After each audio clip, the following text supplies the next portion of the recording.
Hai profesional muda, welcome back to podcast Bicara Tentang bersama dengan saya Mariana, Albert, Carolus, Roslyn. Teman-teman, kita kan selama beberapa waktu ke depan ini akan bahas setiap topik itu dari buku Before 30 nih. Teman-teman udah pada beli belum bukunya? Kalau yang belum punya, teman-teman bisa dapetin buku ini di Pustaka Raja Wali dan setahu saya sih beli online juga bisa. Jadi yuk teman-teman dapetin supaya kita bisa sama-sama nih on track dan align ya dengan apa yang kita bahas gitu. Dan tentunya di buku ini banyak hal yang kita bisa dapatkan untuk membantu pertumbuhan rohani kita. Kayak malam hari ini kita mau bahas dari chapter 3-nya. Apa sih yang kita mau bahas? I love my Bible. Yeay. Buku favorit kalian apa ayo? wah silakan yang terlihat suka membaca. Alkitab udah pasti. Berat banget. TL tuh beda sih. Waduh, coba. Emang buku favorit Anda apa Pak? Karena saya satu-satunya buku yang selesai dibaca tuh cuman Alkitab. Cuman Alkitab ya lebih cinta lagi nih luar Sama biasa. dong, saya juga. Oh, luar biasa. Saya tidak merasa berdosa. Gembala saya sama kayak saya. Tapi selesai baca Alkitabnya paling banyak nih berapa kali? Waduh, berapa ya? 16 kali. Luar biasa. Dicicil dari 2 SMP soalnya. Berarti Jadi 16 buku, 16 Alkitab.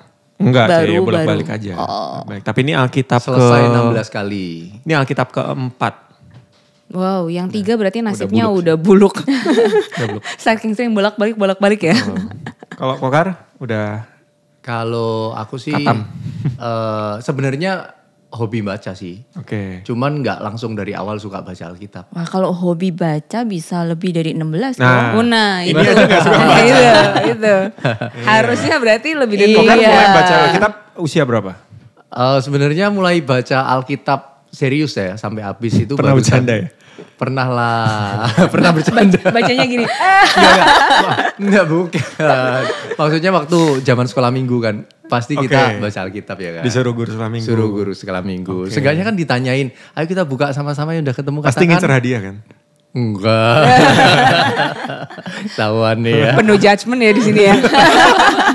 Tahu nggak guru sekolah mingguku tuh siapa? Siapa? Papi mamiku. Jadi mau nggak mau Waduh, setiap hari berapa? baca. Berarti Ciocin baca Alkitab sejak umur berapa? Sejak umur 10 kalau nggak salah. Dan itu bercanda juga. Jadi nggak pernah selesai. Karena sampai rumah ditagih juga ya. Jay? Iya. Oh, berat, Supaya biar papi mamiku kan nggak malu. Kalau ngajar sekolah minggu di hari Minggu, anaknya Jadi kalau ada pertanyaan dari guru sekolah minggu, kamu harus bisa jawab ya. Iya, jangan bikin malu papa. Dapat kisi-kisi dulu nanti papa mau nanyain. lanjut sorry. Iya, Ciocin usia 10 tahun. Iya. Nah, kok Kokar seriusnya usia? Maksudnya serius tuh dalam artian membaca karena ingin ya. Dan sampai selesai itu baru mulai kuliah. Oh, oke. Jadi Iya. itu umur Kuliah itu umur 19. berapa ya? Ya 18-19an. Ya masih belasan lah ya. Iya, iya. nah, sekarang umur Iya, iya. Wah, rahasia nih. Udah 20 plus lah. Banyak. jadi kalau tadi yang tidak Nggak suka suka baca, membaca 16 16. kali, yang suka membaca 40, 50. Kayaknya udah gak terhitung. Enggak, aku enggak sebanyak Iya. Albert sih sebenarnya. Ini banyak banget Albert. Cuman aku mungkin ini ya, kalau misalnya baca itu sering lompat-lompat. Gitu. Ada yang baca awal sampai akhir, tapi kadang itu tiba-tiba di tengah jalan Menyerah. lompat gitu. Bukan menyerah ya, kayak tiba-tiba pengen baca Ayub gitu. Lompat ke Ayub, Oh. ngabisin Ayub gitu. Oke. Sepertinya nggak lebih dari 10. Ya, pernah ngabisin tapi nggak lebih dari 10. Oke. Tapi sekarang masih lompat-lompat? Atau? Sekarang lagi lurus. Tapi ada mungkin ini nih ya. Kan nggak hobi baca kan. Tapi ujung-ujungnya buku paling suka Alkitab kan. Iya. Karena gak ada buku lain. Nggak ada buku lain. Yang selesai cuma Alkitab doang malah ya. Tapi sekalinya Aku selesai even 16 kali komik ya. aja tuh gak selesai sih. Oh ya ampun luar biasa ya. Susah banget sih buat baca. Gak tahu kok Cemar kayak suka baca juga sih. Kalau Mariana suka lah kelihatannya. Dulu ya. Oh. Dulu ketika banyak waktu. Oke. Oh, sibuk Iya. sekarang. Dari dulu memang suka baca komik. Ya waktu masih kecil tuh sampai ya sama lah bertobat. Terus kan penasaran kan. Jadi kayak setiap lagi khotbah kan sekolah minggu gitu kan dengar cerita sekilas. Nah terus waktu masuk ke, kita sebutnya dulu tuh di gereja yang lama tuh tunas remaja sebutannya. Terus mulai kan pembahasan di khotbahnya kan lebih dalam gitu. Dan bukan Yunus dimakan paus ya? Bukan Yunus dimakan paus. Disesat dengan Gak tahu ikan apa sih. Nah terus kayaknya tuh udah mulai banyak di encourage tuh, ayo baca Alkitab gitu. Terus aku juga mulai penasaran kisah diceritain tentang kisah siapa. Terus kayak masa sih ngomongnya kayak gitu atas dasar masa sih? Oh nggak believe ya. Penasaran bukan gak meragukan. percaya. Oh, berarti kesaksian orang itu memang berfungsi ya. Harapannya kita hari ini ngobrolin, nanti yang dengerin pada bener gak sih? Iya, betul. Jadi kayak bener gak sih baca Alkitab itu semenyenangkan itu gitu. Terus, jadi kalau Mariana itu karena kepo ya? Karena orang kepo. kesaksian kepo, bener ya? Iya, terus jadi kan aku kan jadi baca Alkitab kan. Terus udah gitu kan masuk ke usia remaja, usia struggle yang kita sempat di episode sebelumnya tuh bahas tentang gambar diri. Bener gambar diri kan. Episode 1. Episode 1 tentang gambar diri. Jadi waktu masuk di usia remaja itu, jadi kan merasa kayak butuh pegangan hidup ya. Kayak hidup ini berat sekali gitu kan. Nah terus dibilang kitab Mazmur itu yang paling dekat, paling dekat dengan kita karena banyak isinya isi hati, curhatan hati gitu kan. Apa sih isi kitab Mazmur? Mulailah baca gitu. Tapi seperti luar biasanya baca buku yang lain cepet gitu kan. Apalagi baca buku yang terkenal tuh ada 7 episode bukan. Harry Potter. Baru aku baca Harry Potter. Aku baca daftar isi juga habis dulu tuh sebelum Alkitab. Iya, jadi karena hobi baca soalnya kan, jadi suka. Kok aku sama Ocin kayak daftar isi udah ngantuk. Iya, betul. Daftar isi ngantuk. Nah jadi aku baca Harry Potter tuh bisa cepet gitu kan. Tapi baca Alkitab tetap gak bisa secepat itu juga gitu. Terus jadi akhirnya tapi bacanya dari yang paling gampang. Karena pas begitu baca berat sekali ya. Padahal belum baca nih. Udah kayak berat sekali ya. Berat sih Alkitabnya sih tebel. Karena bacanya dari perjanjian lama ya? Berusaha waktu itu kan. Berurutan ya. Iya terus saya kan aku ganti. Jadi dari Mazmur. Tetap aja tidak membantu. Mentok 2 pasal. Harry Potter 1 buku tebal begini 3 hari selesai. Wow. Iya. Jadi mirip-mirip. Setelah itu sakit mata ya. Iya bener sekali gitu kan. Jadi kayak bingung juga kayak kenapa ya baca Alkitab tuh berat banget gitu. Tapi aku penasaran sih, maksudnya di aku kan awalnya kan tidak semudah itu gitu. Apakah kalian ketika mulai baca Alkitab semudah itu dan langsung menyukainya gitu? Aku sih hobi baca, tapi pertama kali baca Alkitab itu itu ya. Jadi tertariknya baca Alkitab gara-gara seperti bahas sharing kemarin kan. Sempat hidupku yang IP 1, hancur berantakan. Nah di sana itulah muncul pikiran, sepertinya kalau mau hidupnya bener nih mesti cari Tuhan deh. Nah sejak dari cari itu manual booknya. Cari manual booknya. Waktu itu beli bukunya Alkitab Manula tuh sengaja. Manula? Jadi tulisannya gede-gede, yang Alkitabnya gede banget gitu ya? Enggak, Alkitabnya sih gak gede. Tulisannya yang gede. Alkitabnya segede ini mungkin ya. Karena ada tuh yang gede banget. Biasa Alkitabnya biasa, tulisannya dia lebih gede. Buat apa waktu itu? Supaya gak capek kalau baca. Iya gitu. Nah terus waktu baca itu kan dari perjanjian lama ya. Diurutin. Itu bener-bener gak ngerti. Horor, bacanya itu gak ngerti. Horor tuh dalam artian gini ya. Waktu itu pernah inget banget lagi baca Bilangan. Di Lot. Lagi bukan bilangan di Lot. Kejadian. Ya kalau bilangan tuh horornya. Karena kita gak suka angka. Ya, kalau ini tuh karena culture ya. Different culture gitu. Waktu itu ada orang Sodom. Itu kan ngumpul tuh. Waktu sebelum Sodom Gomora dimusnahkan. Kan malaikat tuh datang mau memperingatkan kan. Memperingatkan Lot. Saat itu malaikatnya dikejar-kejar sama orang satu kota tuh. Dimasukin kan, diselamatin kan sama si Lot kan. Terus saat itu orang kan gedor-gedor tuh. Intinya orang itu mau dipakai.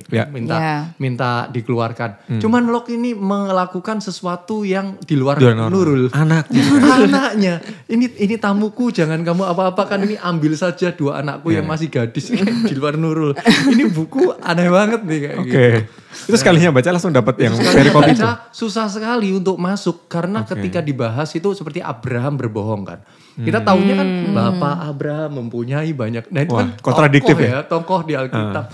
Ini Abraham berbohong ya. Jadi itu awalnya baca Alkitab itu karena merasa bahwa kalau mau hidupku bener nih, aku mesti cari Tuhan nih. Dan untuk bisa cari Tuhan itu harus ya ini baca buku Alkitab kan. Tapi waktu baca Alkitab itu nggak ngerti. I see. Itu. Jadi ketika pertama kali baca Alkitab berat sih. Berat. Oke. Nah, aku penasaran nih kan Cik Ocin sama kayak aku Cik. Dari nggak suka baca terus baca Alkitab selesai juga kan Cik Ocin? Selesai juga. Perlu kita tanya berapa kali selesai? Oke, sama kayak Karolus, nggak lebih dari 10 kali. Awalnya kayak gitu loncat-loncat baca dari kayak Mazmur? ini dong, enggak. Oh, Buka, lotre. Iya, tiba-tiba Oke, buka ini Tuhan kan. bicara apa nih? Terus akhirnya nggak ngerti juga, nggak dituntun kan bacanya, nggak per pasal, nggak. Oke. Jadi kayak asal aja baca ini gitu ya. Sudah, terus besok-besoknya lagi baca apa lagi. Oke. Akhirnya kan nggak Gak dapat gambarannya iya, juga nggak ya? dapat gambarannya kan. Nah, waktu dapat gambarannya itu waktu kuliah. Jadi harus baca dari Perjanjian Baru Baru. dulu Ya, supaya ya, kamu lebih ngerti dan bisa nangkep. Terus sejak itu saya baca dari Perjanjian Baru, akhirnya semakin wah luar biasa ya ceritanya. Akhirnya nyambunglah ke langsung Perjanjian Lama. Ngerasa drop gak sih? Ya, tapi kejadian itu aku lebih suka. Kejadian keluar lumayan lah ya, karena cerita kan. Nah di bilangan itu udah tuh stuck sakit itu kepala. bilangan. Ngulang lagi kejadian. Iya. Di bilangan stuck. Habis bilangan langsung lompat ke perjanjian baru. Udah dibilangin. Udah di bilangan itu stuck beberapa lama. Jadi setelah bilangan itu kayaknya berapa kurun lama gitu nggak baca Alkitab lagi. Iya. Smart Terus dropnya udah. di situ kayaknya. Ada traumanya gitu ya. Iya, aku juga dropnya di bilangan. Terus Bilangan akhirnya, Tawarik kan juga kitab Iya. sejarah. Iya. Di sana ya itu. Banyak ini. Ya, terus akhirnya ya balik lagi mulai dari perjanjian baru lagi. Terus baca pernah 1 tahun itu cuman baca Mazmur itu selama 1 tahun. Oke. Terus akhirnya di semester keberapa saya lupa, saya mau mulai lagi. Pokoknya aku harus Memantapkan hati. harus menyelesaikan Alkitab, satu buku Alkitab ini. Mulai dari semester berapa saya lupa, akhirnya bisa menyelesaikan 1 Alkitab. Puji Tuhan. Kayaknya 1 buku yang pernah ku selesaikan. Aku tahu rasanya. Akhirnya ya berulang sampai sekarang. I see. Nah aku tuh penasaran, Alkitab kita ini kayaknya agak beda-beda ya. Iya. Kalau yang ini itu Alkitab Chronological Life Application. Jadi sebetulnya itu aku ada beberapa Alkitab sih, ada beberapa versi. Ada berapa kok? Ada 6 atau 7. 6 atau 7 Alkitab. Cemar ada berapa? 2. Kita 1 aja. Aku 3 sih, tapi punya kojul 2-nya. Dompleng. Aku 1 aja. Terus Ya, kok? kenapa kok banyak? Soalnya yang pertama itu kan udah selesaiin baca yang apa ini TB ya, TB Yang dari LAI. tulisannya besar dari LAI. Itu banyak coretan, banyak stabilo, akhirnya brodol tuh. Nah setelah brodol mau beli Alkitab lagi, waktu itu kepikiran, wah sekalian deh mau belajar bahasa Inggris. Oke. Nah, terus datang ke perpus tuh, kebetulan di kampus ada ada toko buku yang jual bahasa Inggris. Oke. Akhirnya Toko beli buku tuh. Kristen? Toko buku Kristen. Oke. Ya Kristen. Ya. Dan toko buku ya. Ya. Bukan toko kue. Oke. Waktu itu belinya supaya gampang dibawa-bawa deh. Belinya yang pocket. Oh tahu. Ya, ya, Tahu. ya, Ada kaca tahu. pembesarnya kan? Nah ini enggak. Kaca pembesar yang segini Alkitab. Bukan. Ini yang segini. Nah inilah yang membuat Alkitab akhirnya enggak selesai baca. Itu gara-gara ketika baca ini ya karena tulisannya itu kecil-kecil banget ya. Akhirnya enggak sampai selesai. Ini udah ganti, kalian nggak bisa deh beli Alkitab yang ini, mesti cari Alkitab yang lain. Oke. Nah akhirnya beli Alkitab yang lain. Ternyata setelah dari situ menemukan bahwa ada beberapa jenis Alkitab seperti yang ini ya. Misalnya itu dia chronological, terus ada life application. Jadi bedanya apa sama Alkitab biasa? Ini diurutkannya berdasarkan kronologis. Misalnya tadi Mariana kan Timeline gitu ya. timeline. Tadi Mariana kan bacanya di Mazmur kan. Ya. Jadi waktu kita baca di Raja-Raja, di sana kisahnya Daud tuh tiba-tiba nanti pada fase Gua Adulam. Nah nanti muncul tuh Mazmurnya Daud yang di Gua Adulam. Jadi dia kronologis. Kalau life application itu di sana itu ada semacam, kalau kita baca Alkitab, itu ada aplikasi dalam kehidupan kita sehari-hari itu ada di sana. Oke. Terus ada petanya, ada gambar-gambarnya misalnya penemuan artefak. Jadi langsung ke gambar ya? Langsung ke gambar. Kalau aku tuh dapetnya gini ya, misalnya kita kan percaya bahwa Alkitab itu adalah nutrisi utama lah. Orang percaya aja. Jadi real foodnya itu kan Alkitab. Kalau kita makan misalnya daging gitu ya, daging ayam ya, kan kita bisa masak tuh. Kita bisa rebus, kita bisa goreng, kita bisa kukus. Kita bisa bakar. Nah menurutku Alkitab sekarang itu bisa sangat helpful dan membantu karena bisa dimasak, disajikan dengan hal yang berbeda-beda. Jadi misalnya nih udah nyelesain yang TB gitu kan. Terus teman-teman lagi pengen belajar bahasa Inggris nih atau pengen tahu kronologisnya ya. Alkitab ini kan kadang lompat. Misalnya di kitabnya Yesaya, ada zaman dia ngomong zaman pembuangannya di mana. Padahal kan pembuangan itu sudah selesai kita baca, baru nanti ada Mazmur, baru nanti ada Amsal, baru ada Pengkhotbah, baru nanti Yesaya kan. Padahal kejadiannya itu ada di zamannya kitab yang raja-raja. I see. Gitu. Yang paling signifikan membantu ketimbang pakai yang umum aja nih LAI gitu. Dari kronologikal itu apa kok? Kalau kronologikal yang membantu sih kronologis ya dia ya. Jadi ketika kita baca itu kita tahu runutan ceritanya. Kalau live application-nya itu kita bisa mengulik, ya misalnya nih ya contohnya ya. Ini di sini ada kitab ketika di Raja-Raja 2 itu Elisa saat itu lagi dalam perjalanan dia mau ke kota Bethel tuh. Lalu tiba-tiba muncul anak-anak kecil tuh. Boleh kasih lihat dikit kok. Iya. Beda banget ya. Ya jadi di sini tuh ayat Alkitabnya, di sini tuh ada penjelasannya nih. Dan ada petanya ada ya. Ada petanya, perjalanannya kemana. Waktu itu tuh dikasih tahu ternyata anak-anak kecil yang mengatai hebota, terus akhirnya diterkam sama beruang kan. Itu waktu baca kan dulu nggak ngerti, nggak ngerti skip kan. Di sini tuh dijelasin ya lebih detail. Ternyata Bethel itu adalah pusat pemujaan berhala. Itu adalah Yerobeam waktu itu mendirikan patung lembu emas. Terus dijadikan pusat penyembahan berhala. Jadi sebenarnya di sana itu ketika anak-anak kecil nih menolak dengan mengata-ngatai nabi Elisa, di sana itu adalah simbol bahwa sebetulnya mereka itu menolak Tuhan. Nah dikasih live application, kita hati-hati loh kalau kita itu ngegibahin pendeta. Karena bagaimanapun apa yang kita katakan terhadap pendeta itu kita akan bisa untuk bertanggung-jawaban sama Tuhan. Karena pendeta itu kan representatif kan.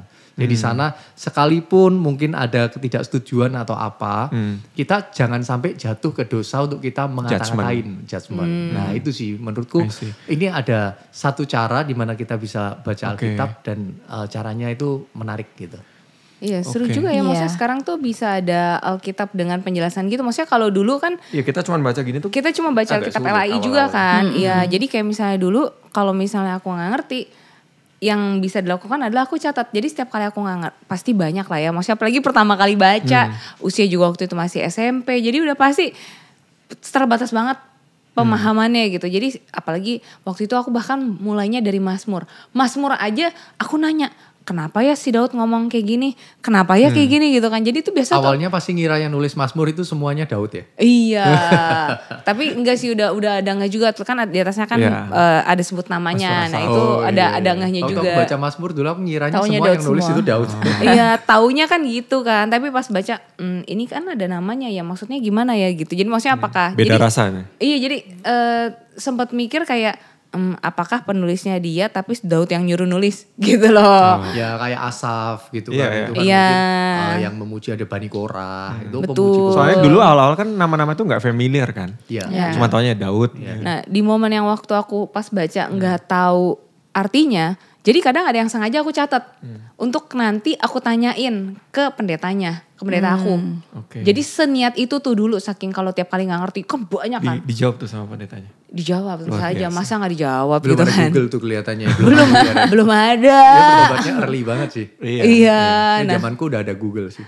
Terus jadi gitu mana ada maksudnya Alkitab kayak gini kan dulu kan belum banyak dijual kan. Banyak orang-orang teologi aja yang. Ini versi NIV Live Application Bible sebenarnya mirip kayak punya Karolus tadi. Cuman gak kronologis. Tapi gak kronologis. Ini tetap dari Kejadian sampai Wahyunya ngurut. Tapi ada penjelasan historicalnya juga. Jadi ketolong banget. sama yang live application-nya. Nah, anyway balik lagi yang dulu itu, kenapa akhirnya aku tuh kecanduan baca Alkitab, mungkin sebutnya kayak gitu ya. Itu karena pas menemu ayat yang aku gak paham sama sekali. Gak lama deh, paling lama 2 minggu. Bisa tiba-tiba khotbah ayat yang aku gak ngerti. Oh itu penjelasannya kayak, aku tuh merasa, Tuhan nyata sekali. Gitu kayak momen-momen. Dapat pencerahan ya tiba-tiba firman-nya keluar. Diterangi. Iya, terus dulu kan masih ada tayangan rohani gitu kan yang kadang ngebahas tentang pemirsa. Gitu kan. Before 30 Disciples. Belum ada waktu itu. Nah, jadi waktu itu either dari tayangan yang aku tonton ataupun dari khotbah. Jadi kayak wow, doa aku kayak apa yang jadi pertanyaan aku terjawab kayak ya ampun Tuhan, peduli banget sih, aku nggak ngerti sampai dijawab langsung gitu. Nah, itu yang bikin aku ngerasa firman tuh hidup ya. Iya, jadi makanya tuh langsung menjadi bukan sekedar apa yang aku baca, tapi merasakan Tuhan tuh sangat hidup. Jadi kayak aku mau tahu tentang Tuhan, which is benar ya. Maksudnya alasan aku baca Alkitab kan sebenarnya kan karena pengen tahu Tuhan tuh kayak gimana, janji Tuhan seperti apa. Terus kayak selalu dibilang kan, kalau mau tahu apa kata Tuhan tentang hidup kamu, untuk masa depan kamu, baca Alkitab. Ya udahlah baca Alkitabnya gitu kan. Apalagi waktu itu udah bertanya tentang tujuan hidup aku, kenapa aku dilahirkan dunia, itu udah muncul gitu. Jadi pas Tuhan jawab langsung, itu rasanya tuh kayak langsung cinta banget sama Tuhan ya, kayak ternyata bukunya ini relate sama kehidupan. Iya, ternyata kan tidak sesulit itu gitu kan. Nah, itu yang bikin kayak kayaknya itu momen-momen yang bisa bikin orang akhirnya bisa selesai baca Alkitab sih. Iya, betul. Mungkin banyaknya itu memulai ekspektasi dengan kayak kita baca novel kan. Tadi seperti Mariana, aku juga sih Harry Potter. Dulu aku belajar bahasa Inggris ya. Caranya itu supaya belajarnya bisa cepat, aku sengaja belinya Harry Potter bahasa Inggris. Iya, jadi karena suka terus kasih bahasa Inggris. Nah kalau Alkitab ini menurutku misalnya kitab-kitab Tawarik itu kan gaya penulisannya memang Tawarik kan tentang kejadian-kejadian atau sejarah ya. Jadi gaya tulisnya itu beda banget sama novel. Jadi kalau kita berangkatnya ingin membaca Alkitab, di mana kita itu bandingkan dengan novel, itu beda approach-nya karena novel itu kan soalnya Alkitab penulisnya banyak, nggak cuma satu orang. Enggak, dan gaya penulisannya kalau misalnya novel itu untuk memuaskan perasaan kita, banyak disentuh emosinya. Oh iya. Iya kan, tapi kalau misalnya Alkitab itu kita harus ngebayangin gitu. Emosinya itu seperti apa, kejadiannya saat itu. Seperti kita baca Abraham aja mengorbankan Ishak gitu kan. Itu kayak sekilas cepet banget gitu. Tiba-tiba udah di gunung, mau di ini gak jadi, itu kayak emosinya gak ada. Nah itu kalau kita berangkatnya ingin membaca Alkitab seperti novel, itu kita harus meluangkan lebih banyak waktu untuk membayangkan, mengimajinasikan. Karena kalau enggak, ya kan lewat gitu ya, aja. kayak tulisan biasa aja. Iya. Nah ini, silakan. Kalau tadi kan kita sudah bahas tentang teori nih, apa yang dari yang nggak suka, terus akhirnya suka, bisa menyelesaikan.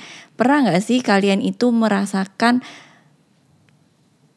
ini ya firman tuh hidup banget ya di hidupku? Mungkin di masa-masa kalian ini ngalami apa ya, low point banget ya, terus ngalami firman ini berbicara banget dan aku tuh ngerasa semakin cinta banget akhirnya. Pernah nggak kalian ngalami titik-titik itu? Dong, itu yang membuat orang selesai membaca Alkitab. Nah, mungkin bisa sharingkan apa yang kalian bisa, yang pernah dialami. Benar-benar.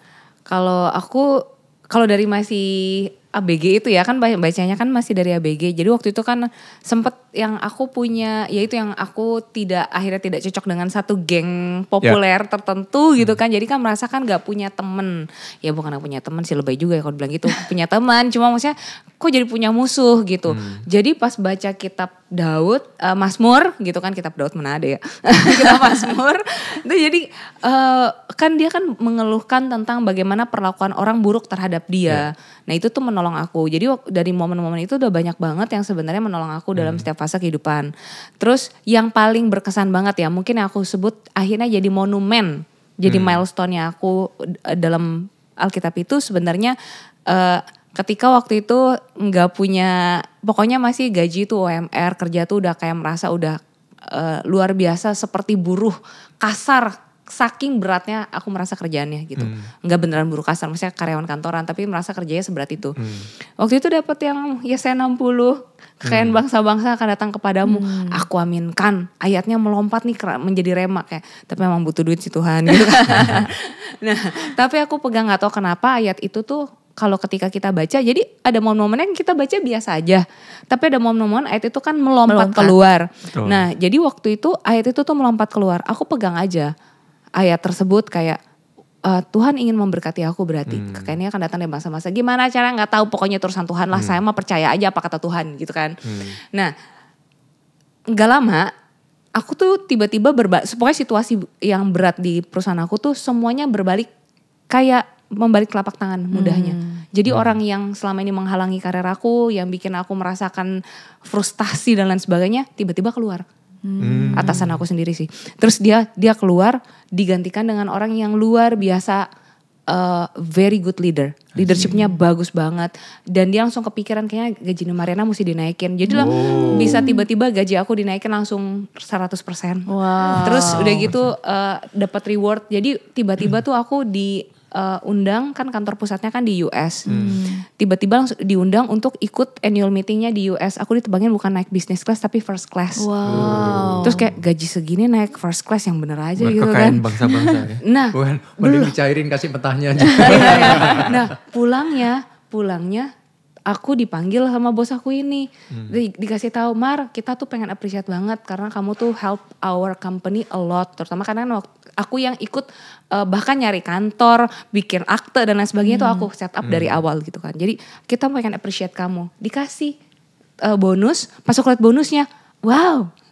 Ini wow banget bonusnya gitu kan.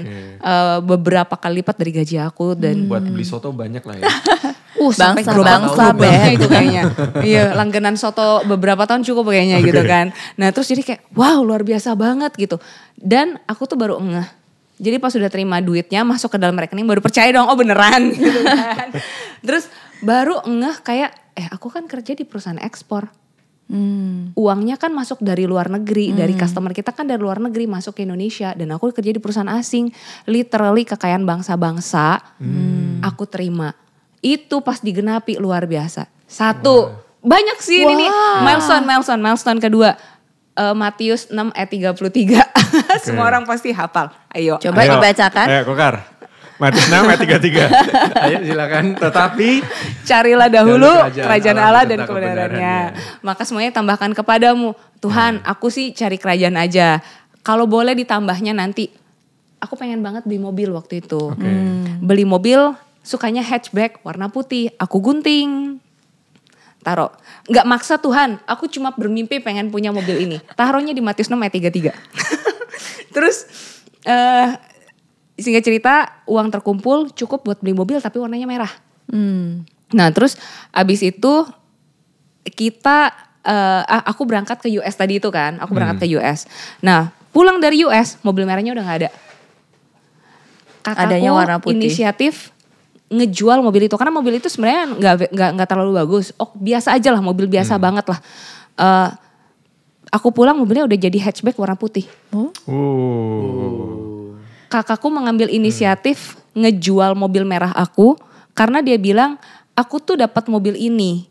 Kamu ambil aja mobilnya, bayarin. Iya, nggak dikasih gratis. Tapi ya udahlah gitu.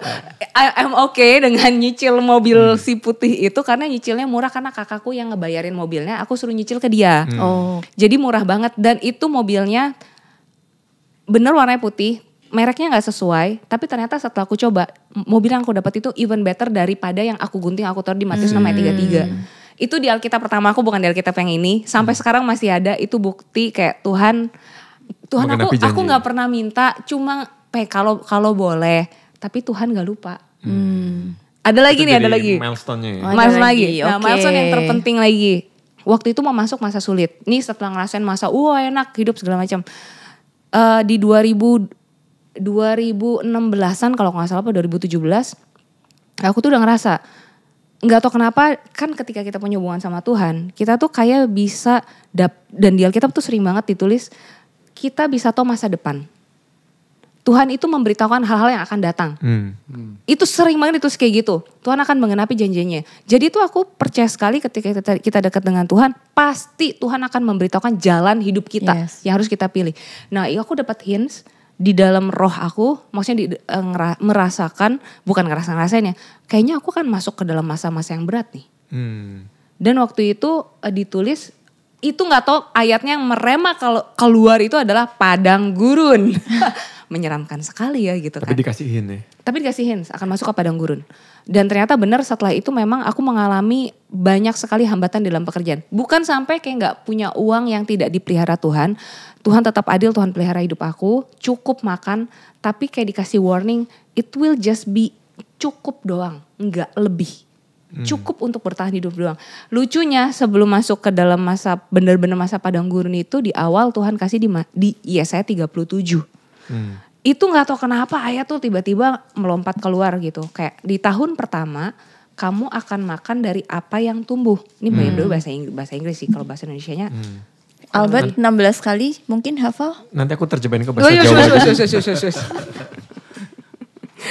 Jadi this year you will eat what grows by itself. Jadi maksudnya apa yang tumbuh sendiri. Jadi aku ngebayanginnya, oh itu pohon liar kali ya, terus tumbuh buah gitu kan. And the second year what springs from that. Jadi yang kedua apa yang muncul setelahnya. Masih itu buah yang sama. But in the third year sow and reap, disuruh menabur dan sow kan menabur dan menuai. Plant vineyards and eat their fruit. Once more a remnant of the kingdom of Judah will take root below and bear fruit above. Terus kan bilang, lah Tuhan 3 tahun ini masa susahnya. Jadi aku sebelum masuk masa sulit udah dikasih tahu, Mar 3 tahun ke depan will be difficult for you. Cuma akan cukup aja kan kalau pohonnya buah yang tumbuh di pohon liar kan kita nggak bisa paksa dia tumbuh lebih banyak seperti kita nanam di ladang kan. Nah jadi aku tuh tahu selama 3 tahun, wah aku nih harus ikat pinggang nih, kesulitan keuangan nih, berhemat gitu kan. Dan aku tahu berarti pekerjaanku will not be so fruitful seperti sebelumnya. Aku kan mengalami kisah yang ngalamin banget yang sukses banget gitu. Jadi ketika aku dikasih ayat ini, maksudnya itu ayat kan random banget ya. Maksudnya ketika dibaca kalau nggak itu bukan dari Tuhan, kita akan cuma baca gitu itu lewat. Dan ini bukan pertama kali aku baca ayat itu, dan ayat itu tidak pernah menjadi rema segitu kuatnya. Nah jadi aku udah oke, aku simpen. Ternyata memang benar 3 tahun itu muncul gitu kan. Kejadian apa yang aku kerjakan tidak ada yang berbuah sama sekali. Tapi aku terus terang blaming diri sendiri. Kenapa ya aku gak membuahkan hasil gitu. Jadi kayak tetap ada mikir. Tapi ketika saat ini, oh memang ini proses yang aku harus jalani. Oke, kalau gitu aku harus belajar apa ya dari masa-masa ini. Nah terus udah gitu memang kebetulan ada ayat yang aku baca menguatkan ya, akan mengkonfirmasi aku masuk ke padang gurun gitu kan. Ditulis sebentar saja kamu akan kalau gak salah itu Abraham yang akan sebentar aja di Mesir. Kalau aku gak salah ya, Abraham bukan ya. Pokoknya cuma sebentar, bukan kayak Israel 40 tahun. Sebentar aja kamu akan kesana, kamu akan kembali ke tanah perjanjian. Kalau aku gak salah itu Abraham. Oke, sebentar, 3 tahun, sebentar gitu kan. Terus ternyata, aku hitungin dong, beneran loh 3 tahun. Tapi kita kan gak pernah tahu beginning and end 3 tahun tuh mulai dari tanggal berapa sampai tanggal berapa kan. Jadi aku tidak pernah benar-benar tahu, tapi cuma kurang lebih durasinya tahu. Nah, di tahun ketiga aku bilang, ini tahun ketiga. Waktunya gitu kan, waktunya aku dapat pembebasan ya, tahun Yobel gitu. Nggak tahu kapan datangnya. Tahun Yobel ke-7, berarti masih ada 4 tahun. Jangan. 3 tahun. Nah terus waktu itu kayak aku harusnya dapat, udah waktunya nih. Dan ternyata memang ada shifting, ada kejadian aku masuk, ternyata tandanya sesimpel aku pindah perusahaan. Dan tahu ini perusahaan yang tepat apa, karena aku tahu ini the end of 3 years. Berarti di perusahaan ini perusahaan yang tepat gitu kan. Dan waktu itu diteguhkan lagi, tapi ini diteguhkannya bukan lewat firman Tuhan, tapi lebih tepatnya lewat doa gitu, bahwa ada orang dapat penglihatan, kita masuk ke dalam masa penuaian. Dan yang dilihat di lembah itu penuh dengan emas, tapi bukan emas aja, tapi maksudnya emas tapi bisa dimakan. Jadi very fruitful gitu kan. Buat aku itu konfirmasi the end of my 3 years, berarti ini musim panen. Kan tahun ketiganya tabur, tuai, panen gitu kan. Dan itu terjadi. Serunya ya, kalau kita baca Alkitab itu ayatnya sama tapi pengalamannya bisa beda. Iya. Tahu nggak ayat yang kamu itu aku dapat Alamin terima juga, juga. tapi berbeda. Gimana Bedanya tuh? gini, aku tuh ngalami masa-masa ya ketika mulai usaha. Ada masa-masa aku tuh merasa berkatnya ini bukan sesuatu yang aku kerjakan. Nah itu membuat aku tuh takut.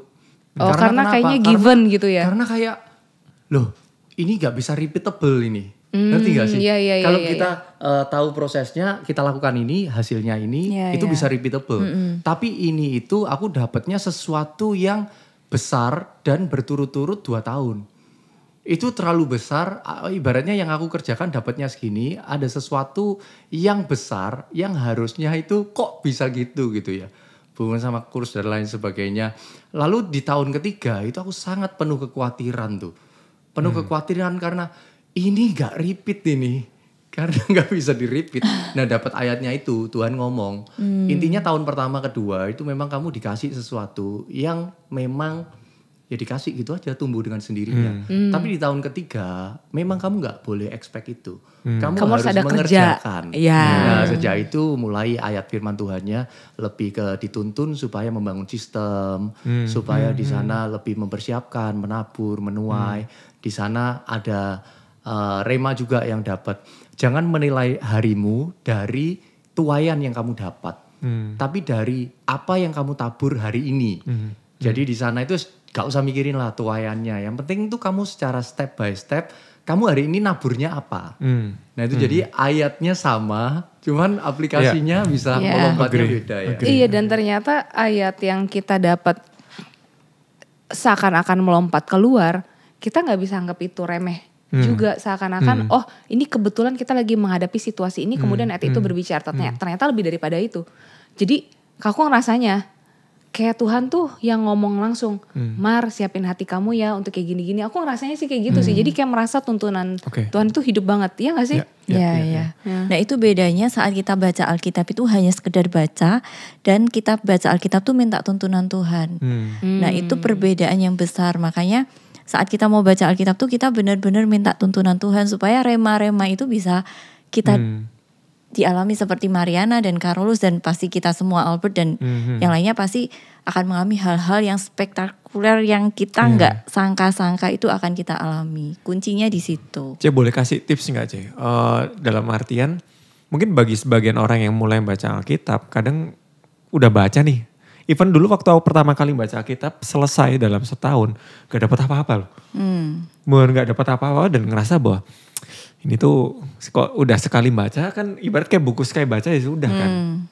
Jadi ngerasanya kayak gak useful gimana gitu. Sampai satu waktu ya itu ngalamin sebenarnya rema pertamaku itu tuh waktu patah hati.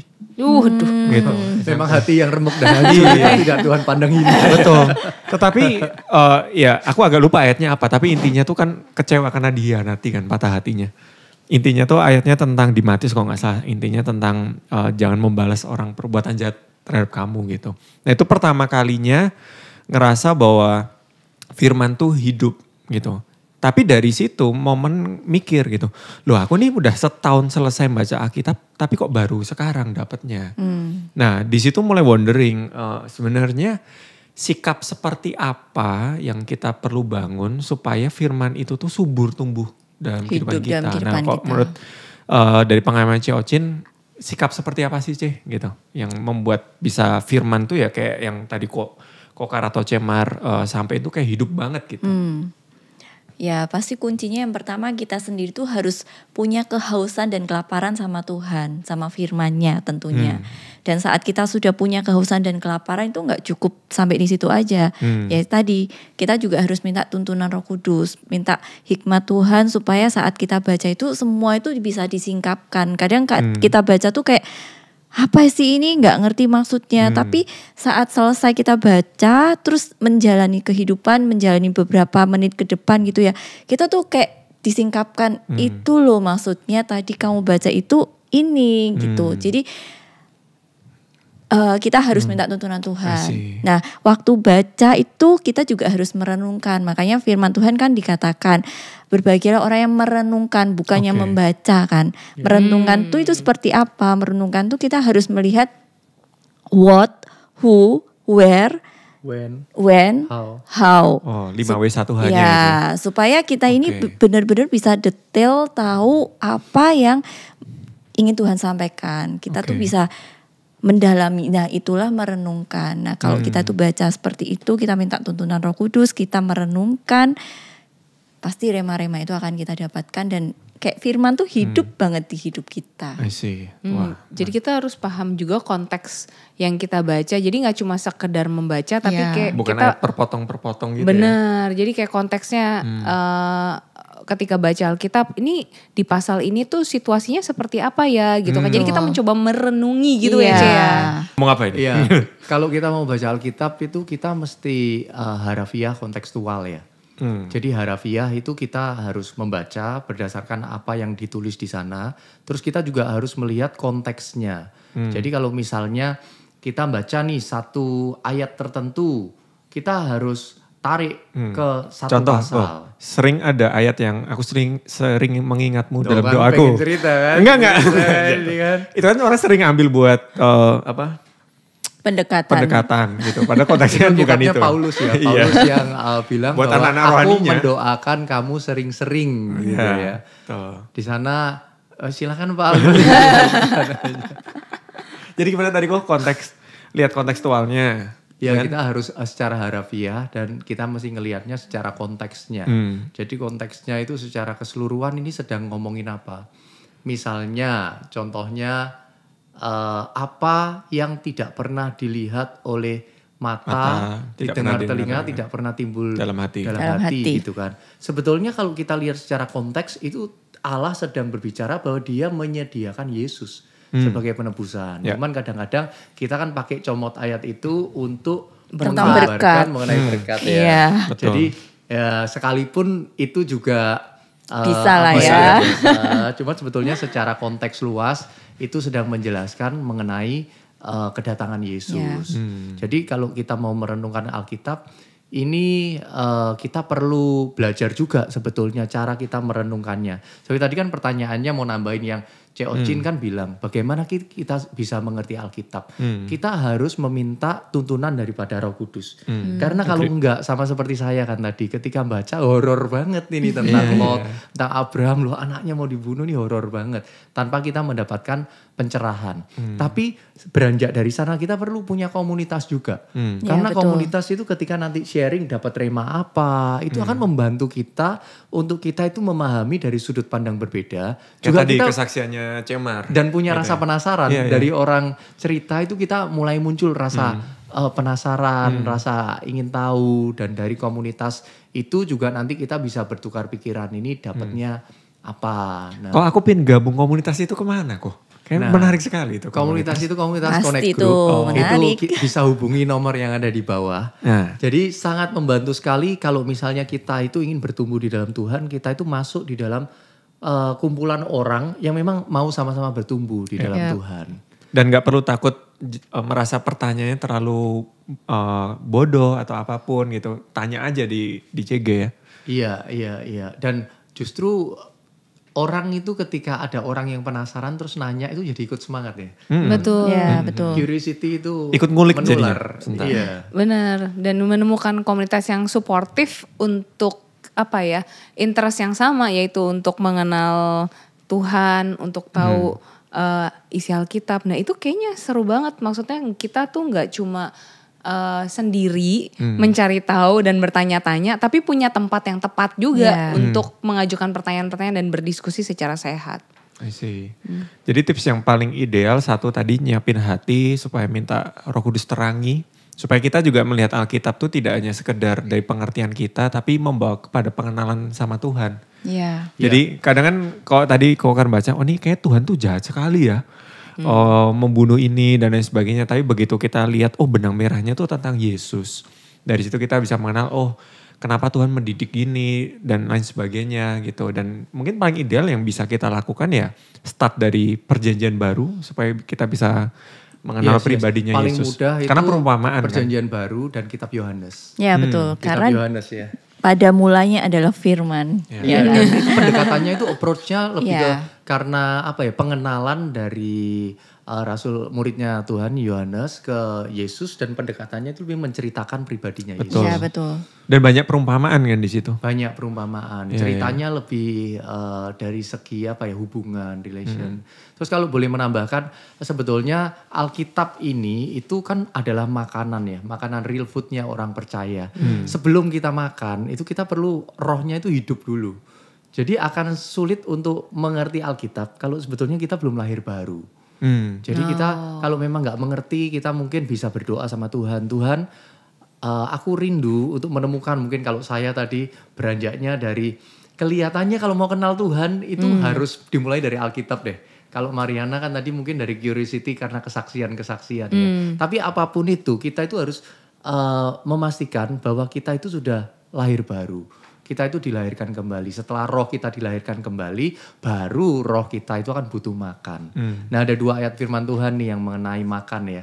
Saat Yesus dicobai di padang gurun, di sana Yesus kan disuruh ngubah batu jadi roti ya.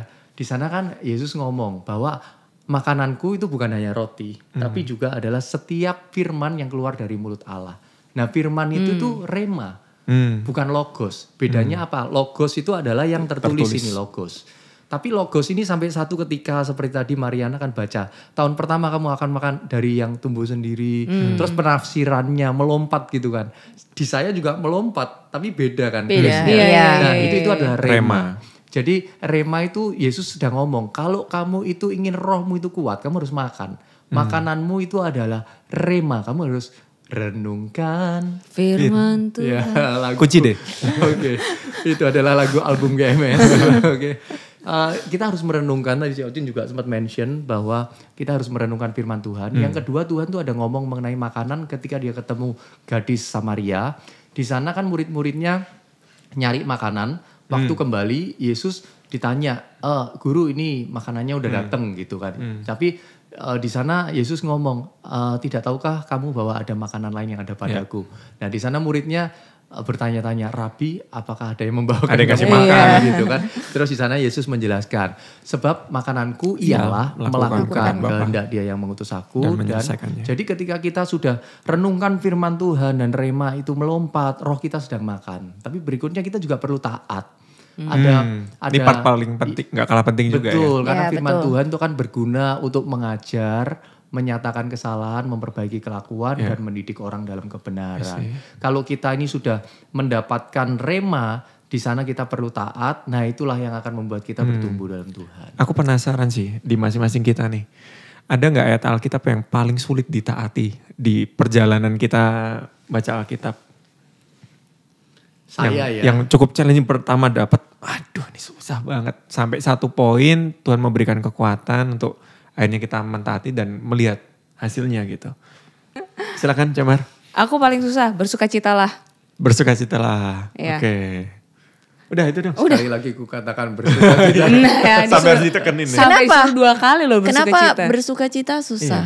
Padahal tinggal Aku tendensinya kan, nggak tahu ya, tendensi aku tuh kan gak segitu orangnya tuh cheerful gitu. Jadi buat aku tuh bersukacita tuh tidak semudah itu, kayak bersukacitalah tuh kayak orang mau senang terus apa ya gitu kan. Jadi aku tuh cenderung orangnya serius gitu. Tahu ayat itu bersukacita, tahu hatinya bisa bersukacita, tapi tuh susah untuk kayak orang-orang yang terlihat kayak Cek Ocin kan udah dari dulu kelihatannya mukanya ramah, sumringah gitu kan, kayak Karolus juga. Ini beneran. Albert gitu kan. Jadi salah kalau saya.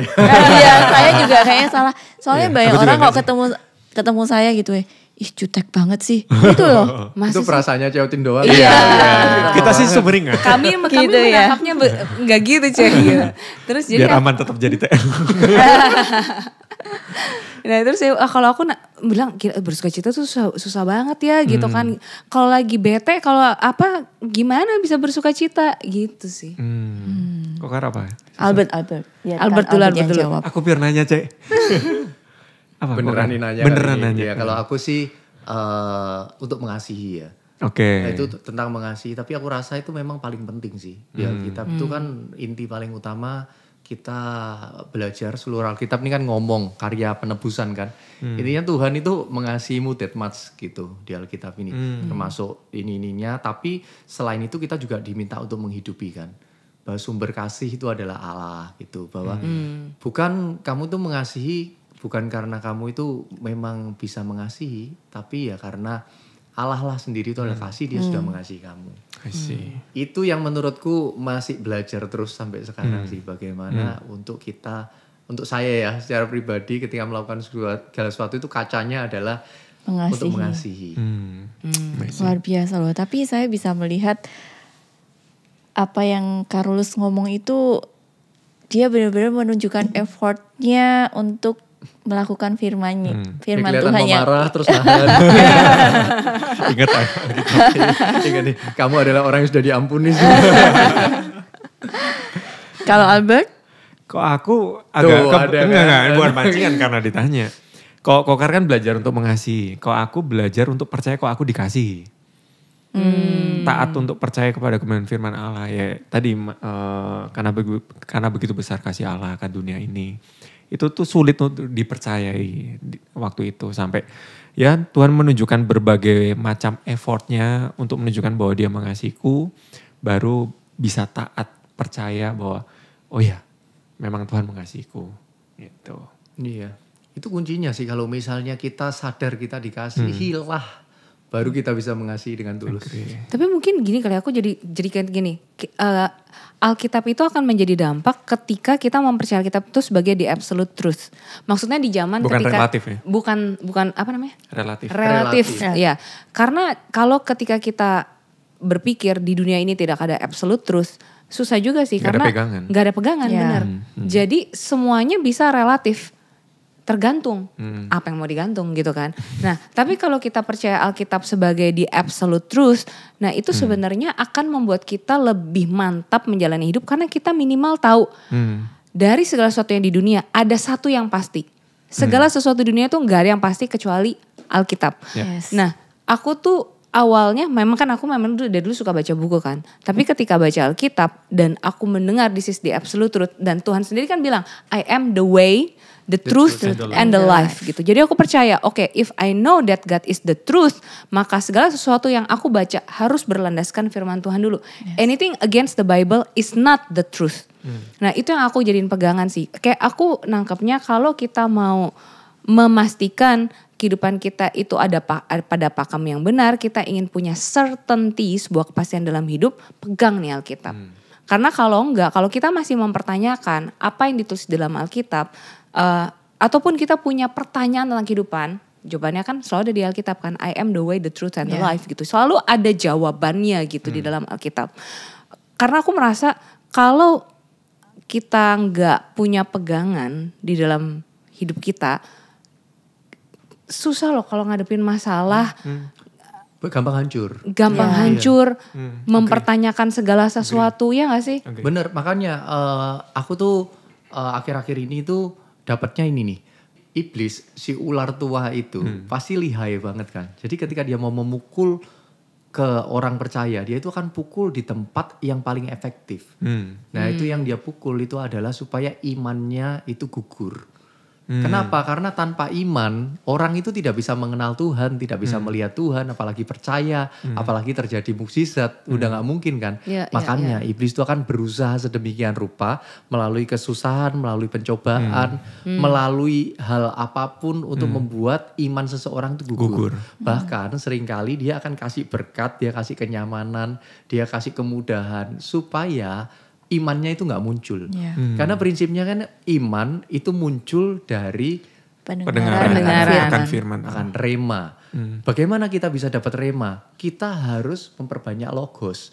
Kalau gak ada logos gak mungkin ada rema kan. Kalau gak ada ayat firman Tuhan yang kita baca, kita akan jatuhnya kayak motivasi dunia. Itu gak ada kuasanya. Ketika logos kita perbanyak, di sana kita akan mendapatkan rema. Nah, jadi itulah pentingnya. Ketika kita itu sadar bahwa ternyata ya kehidupan berkemenangan itu memang dimulai ya dari kita mencintai Alkitab. Kita memperbanyak logos. Mungkin ada masanya kita nggak ngerti nih Seperti baca aja. iya kan bilangan mungkin awalnya nggak ngerti, tawarik awalnya nggak ngerti. Ini saya kan barusan ngulangi ya. Ternyata setelah tawarik baca kita mulai tahu.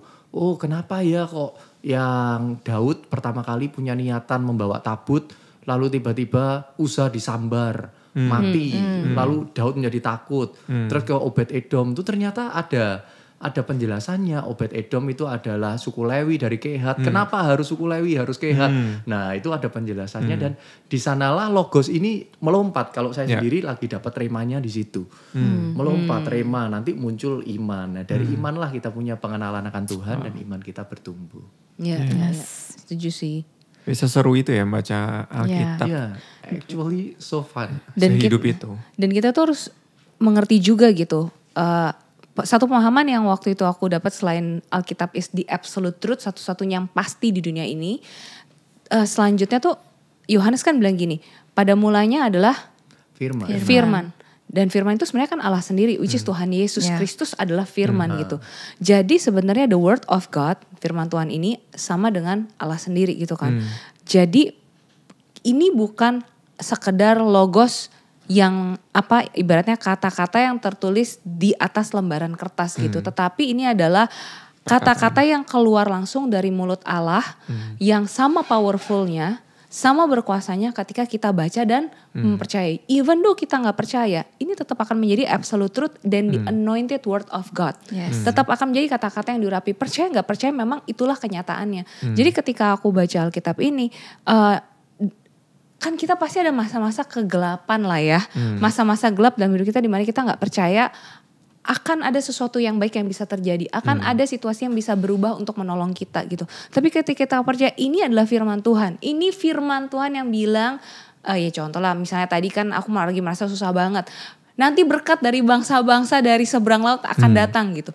Itu kan menguatkan sekali buat aku gitu. Jadi ketika aku percaya ini adalah firman yang diurapi kata-kata Tuhan sendiri untuk hidup aku percaya itu terjadi. Sama seperti kayak misalnya kita struggle, kita terikat dengan dosa. Ketika kita percaya bahwa Tuhan itu yang mengampuni dosa kita, tidak mengingat-ingat dia membuang dosa kita hingga ke dalam tubir laut yang membuat kain yang merah seperti kirmisi menjadi putih seperti bulu domba. Nah, seperti salju, bulu domba. Nah, jadi itu kan yang ketika kita percaya bahwa ini adalah kata-kata Tuhan sendiri buat saya yang sedang membaca firman ini. Itu akan menjadi urapan di dalam hati kita yang akan memampukan dan yang justru akan menjadi real. Jadi kayak misalnya baca Alkitab relevan gak sama hidup kita sekarang? Relevan banget if you believe. Itu gak sih? Ya, dan firman itu juga bisa jadi obat loh. Kayak misalnya beberapa yang sakit gitu ya. Kalau kita confess firman Tuhan, oleh biru-biru Yesus aku akan disembuhkan. Percayalah obat itu sudah menyembuhkan kita dan banyak kesaksian. Kalau dengan kita confess itu benar-benar firman itu hidup dan kita bisa bisa merasakan, mengalami. Iya, bisa mengalami. Betul, dan kalau kita lagi gentar Yosua 1 paling luar biasa. Kuatkan dan teguhkan. Kuatkan teguhkan hatimu. Bukankah sudah kukatakan? Ulangin terus.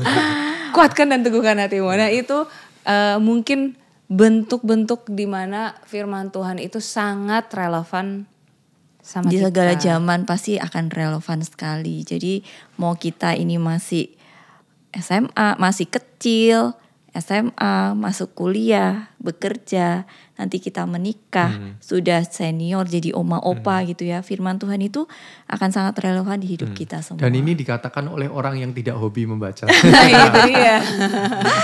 Yang satu-satunya buku yang diselesaikan adalah Alkitab.